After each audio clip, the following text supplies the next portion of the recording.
প্রিয় মুক্তিকামী ছাত্র জনতা, আমরা দেখতে পাচ্ছি যে আমাদের এই অভ্যুত্থান এবং বিপ্লবের পরেই দেশে অরাজকতা নাশকতা করছে ফ্যাসিস্ট এবং তাদের দোসররা। আমরা দেখতে পাচ্ছি যে বিভিন্ন জায়গায় এখন গোলাগুলি চলছে, মন্দিরে হামলা হচ্ছে এবং নাশকতা ও লুটপাট করছে। আমরা মনে করি আমাদের যে ছাত্র নাগরিকদের অভ্যুত্থান তাকে নস্যাৎ করার জন্যই পরিকল্পিতভাবে এই ধরনের ঘটনা ঘটানো হচ্ছে। আমরা মুক্তিকামী ছাত্র জনতাকে সজাগ এবং সতর্ক থাকতে আহ্বান জানাচ্ছি এবং আমাদের যে অন্তর্বর্তীকালীন সরকার, আমরা সেই সরকারের যে প্রস্তাবনা 24 ঘন্টার সময় নিয়েছিলাম, জরুরি পরিস্থিতি মোতাবেক আমরা এখনই তার একটি রূপরেখা ঘোষণা করছি।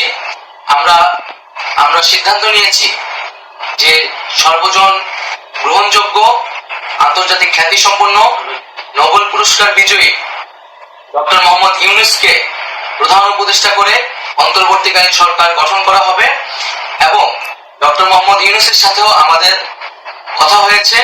তিনি ছাত্র জনতার আহ্বানে বাংলাদেশকে রক্ষা করতে এই গুরু দায়িত্ব নিতে সম্মত হয়েছে।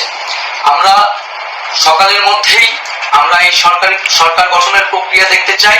রাষ্ট্রপতির কাছে আহ্বান থাকবে যে দ্রুত সময়ের মধ্যে ডক্টর মোহাম্মদ ইউনূসকে প্রধান উপদেষ্টা করে অন্তর্বর্তীকালীন সরকার গঠন করা হোক এবং এই অন্তর্বর্তীকালীন সরকারের বাকি সদস্যদের নামও আমরা সকালের মধ্যে ঘোষণা করব।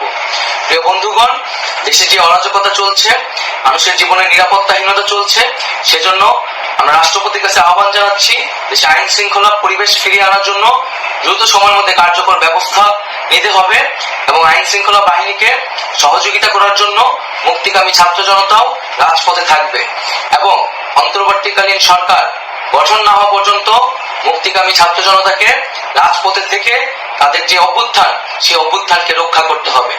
প্রিয় বন্ধুগণ, আমরা রক্ত দিয়েছি, শহীদ হয়েছি।